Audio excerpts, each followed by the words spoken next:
Hello everyone, and welcome to coverage of Grand Prix São Paulo, the largest Grand Prix in MSEM history. So today we're going to be watching the round 1 match between Unis and that damn Pipsqueak. Unis is on a mono blue slash colorless Crazy Train, which is essentially a combo deck which uses the titular Hellbent speed to cheapen a bunch of its artifacts.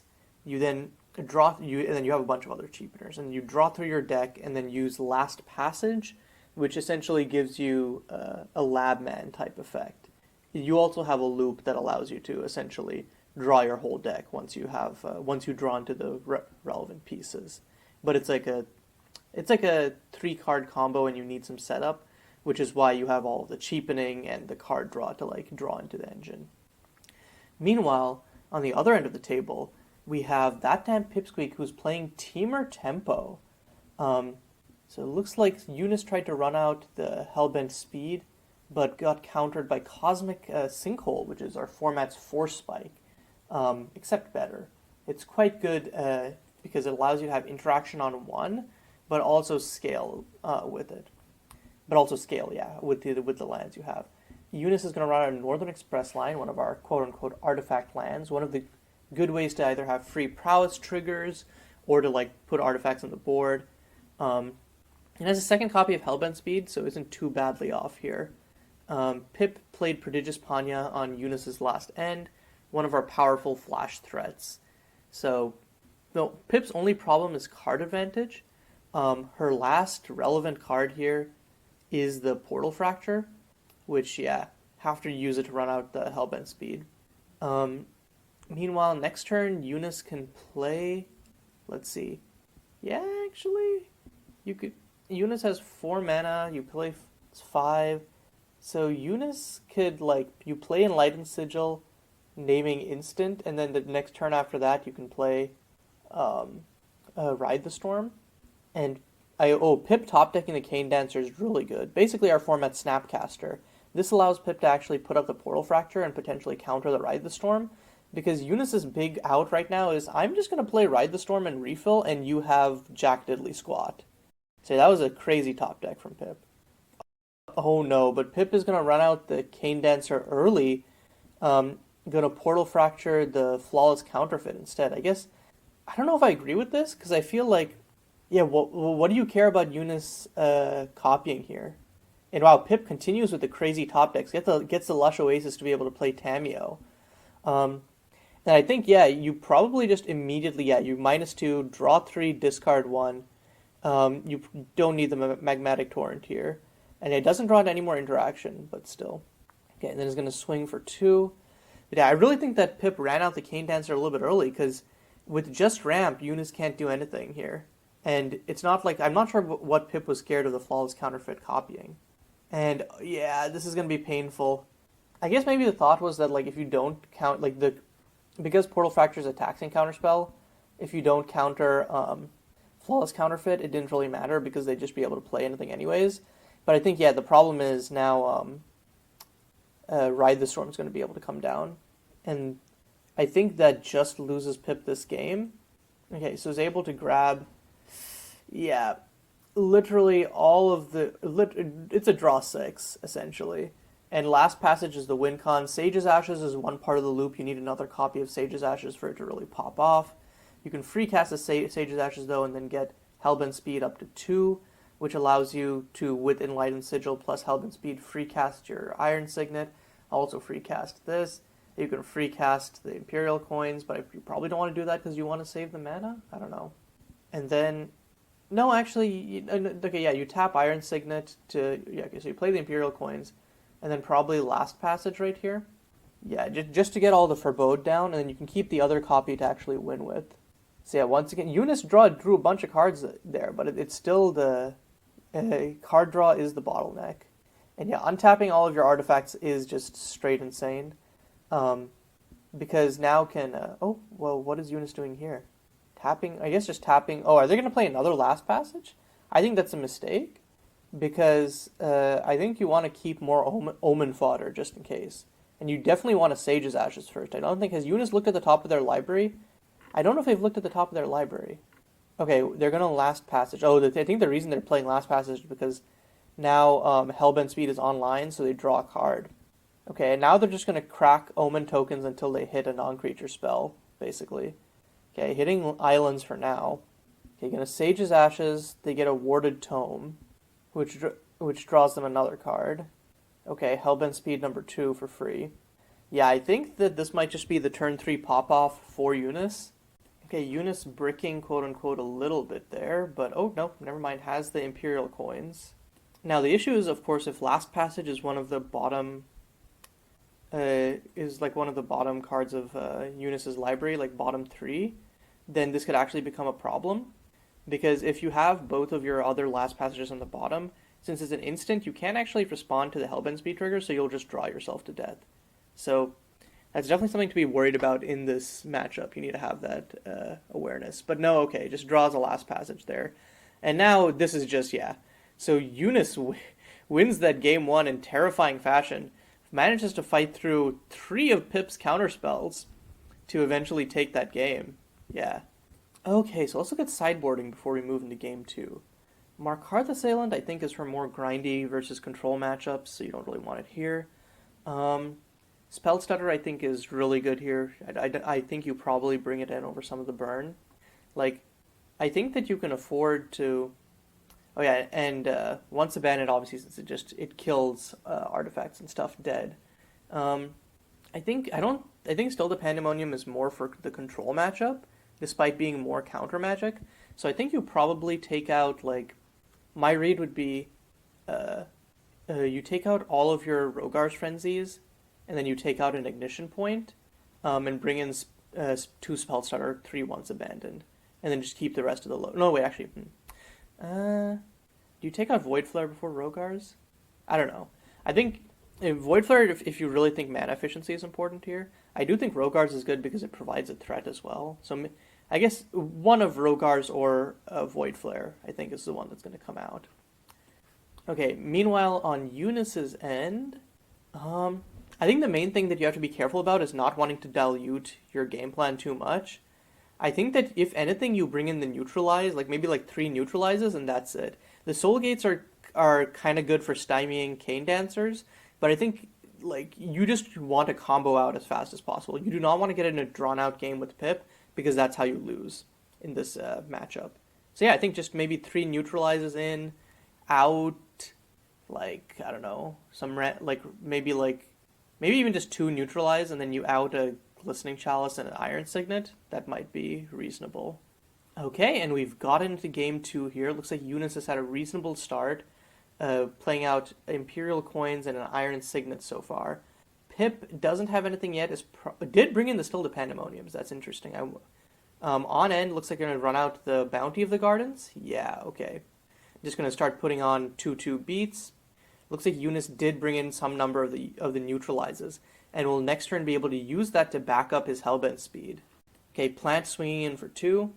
Pip does have a good array of counter magic, but the problem is at 3 mana can't double counterspell, so this Hellbent Speed will be resolving. I think that's really the most important part, because once Hellbent Speed resolves, Unis does care about these other things also resolving, but then not as much, because now you get Hellbent Speed counters.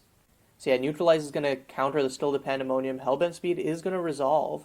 You can then pay 1, filter with Imperial Coins, and then play Flawless Counterfeit on the Hellbent Speed. Yeah, that actually does not seem too bad. And yeah, Pip does not have the Cosmic Sinkhole to stop this, which is also, it's good in 2 ways. Like, one way is obvious because, hey, you're not getting your Flawless Counterfeit removed. But also the second thing is it gives Unis information. Pip doesn't have Cosmic Sinkhole, so I do not need to be worried if Pip, like, I do not need to be worried about double spell turns. So yeah, Pip top decks another Still the Pandemonium, but still being stuck on 3 mana, and can't afford to tap out for Tamiyo at all. Okay, so gonna run out Iron Signet number 1, or I guess number 2, since already has one down. Pip gonna let this resolve. Not going to take the bait, per se. But I think it's also just that, like, Portal Fracture is woefully inefficient here. Needs the Still the Pandemonium to be able to counter anything relevant. Pip's going to let the other Iron Signet resolve. And now Unis is just out of gas. which is definitely the problem with this deck, is that until you get a Hellbent speed online or Ride the Storm, you can just run out of cards in hand to do things with. So on end, Pip is going to Cane Dancer back the Bounty of the Gardens. So this is a much better clock now, has 6 power on board, so that means Unis is on a 3-turn clock if he doesn't put up something. Pip, Ignition Point actually makes that much more dangerous, because it makes this into a potential 2-turn clock. Because if Unis doesn't put up anything scary on end, Pip can just play Veilborn Meddler, swing for 7, Ignition Point Unis. See, I think that's...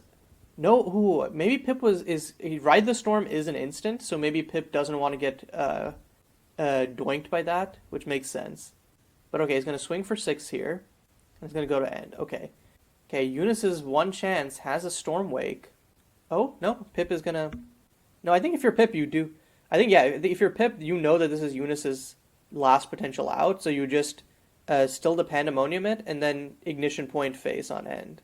Actually, wait, it doesn't even need to still the Pandemonium, can just Veilborn Meddler.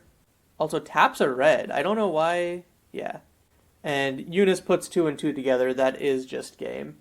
And that was looking really good for Unis there, but it really just came down to didn't have any sources of card draw, and that 1 or 2 turns where Unis was just floundering was enough for Pip to put together the kill. So we're going to a game 3 here. That is a landless hand. Yeah, Unis immediately going to mull that. This is not much better. Oh, has to go to 4 and still only has a 1-lander. It is a better 1-lander, though, because you go Island, Stormwake, Northern Express Line, or Iron Signet. So, I think you probably... What do you bottom here? I actually don't know here. I think you keep Island, Stormwake. That's free. The rest, I'm not actually that sure of. I think you would keep Stormwake number 2, is my gut feeling. Just as, and then, Flawless Counterfeit, maybe? Okay, keeps the Glistening Chalice. The reason I said keep Stormwake number 2 is I think you really want to be drawing cards to get to actual, action. So I think Glistening Chalice doesn't really matter here. So I would have kept Northern Express Line and then another Stormwake. Even if you don't hit something that you can play off the other Stormwake, I think it's still worth it to just, rip cards off the top. Because now Unis is sitting with draws another Stormwake naturally, so it doesn't actually matter that much. Okay, so with Glistening Chalice is going to tax Pip's spells. Pip can't use Cosmic Sinkhole to counter the Stormwake. And now plays the second Glistening Chalice. So I guess the talk from Unis is I can hopefully just tax Pip out of the game and then use that to buy myself time, which is also a reasonable line. Okay, Unis can just choose double Glistening Chalice here, and then Pip can't cast anything. Though, Brinefleet Bay is looking like a real juicy once abandoned target if Unis ever chooses. Pip can just respond to the trigger, so they're a start of main phase. So Pip can just once abandoned kill Brinefleet Bay, and essentially just land destruction Unis over there. Though I guess you could do the same with Northern Express Line or anything, but I still think that it's a powerful and relevant line. So if you're Pip, you fetch the Lush Oasis, so you have the potential of casting once abandoned. And then I think you just play the Magmatic Torrent. Yeah, okay. You play the Magmatic Torrent, and then in response to the Glistening Chalice trigger, maybe just destroy Glistening Chalice, honestly. Because that's also that's a better land. I focused on Brinefleet Blade because it's an actual factual land, but that actually does not matter that much. Okay, Pip isn't going to respond to the trigger, huh? Okay, Unis is just out of luck here. I'm surprised Pip just didn't respond there. I guess the thought is now that Pip is on 4, Pip can play 2 mana spells here and be fine. Yeah, I'm really surprised that Pip didn't just once abandon there. Because what else could Pip play? I guess Cosmic Sinkhole for 1, but then Unis could most likely just pay for it. Also, Greedy Hands is a really good draw here. Pip, I think, really should tax... Unis should really tax non-artifact spells, because you don't want to be hit by interaction from Pip. I guess maybe the greedy thought is Unis is hey, I'll play Greedy Hands, and then and then like I can tap 3, and then like if I Glistening Chalice, and if I draw into other artifacts, I can free cast them. But then you need to get your Glistening Chalice down first. And maybe Unis's thought is also like, hey, Pip's interaction is going to be live through my taxing anyways if she has any interaction. So no point in worrying about that. Oh, Unis going for a split. I think that the split is wrong. And the reason I'm saying that is, I guess the thought is it stops double spell, but then you don't really care about double spell because a single spell screws you over. Yeah, I think that if you're using the chalice, you should fully commit one way or another. Especially knowing, yeah, I really think that I think the correct choice actually, the more I think about it, is just to like cheapen your stuff and then to just try to high roll. Okay, he's gonna play the greedy hands. Pip, yeah, is gonna immediately, I guess, still the Pandemonium because there's one tax, and gets the clue. Okay, and with that, Pip is in a really good position generally. Has enough mana now that she can, if you count Cosmic Sinkhole's interaction at this point in the game, can play interaction plus a threat, and yeah, like Unis just drawing this neutralize, the problem is that like, I guess Pip doesn't have any other counter magic other than Cosmic Sinkhole. Okay, Bounty of the Gardens coming down for 5, so this is a 4-turn clock on Unis, but yeah, so Pip can't actually counter. Pip can't actually counter. No, Pip can definitely counter. Never mind. Pip can counter one thing from Unis. Okay, Unis gonna run out the neutralize on the Bounty of the Gardens. Pip has a second bounty, so this actually does not matter that much.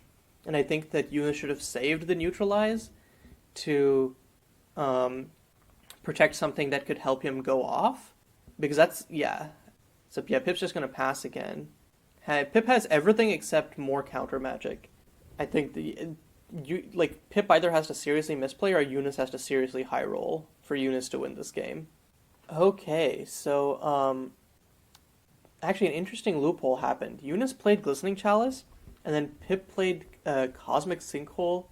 X equals 0, but because it isn't actually the X that defines the amount that the opponent has to pay, it's the number of colors paid to cast it. Pip was actually able to counter it because Pip just paid 3 for it because of the Glistening Chalices and got the extra colors that way.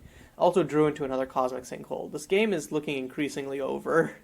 Hellbent Speed, yeah, the problem is Hellbent Speed without any artifact backup to turn draw mode on is not a good top deck. Okay, so Pip, in response to the Glistening Chalice triggers, ran out a plant, and then is now going to Cosmic Sinkhole the Hellbent Speed. Once again, Unis is on a 4-turn clock. A little bit, actually, basically a 3-turn clock, because Pip can Bounty of the Gardens again to put another 5 power on the board.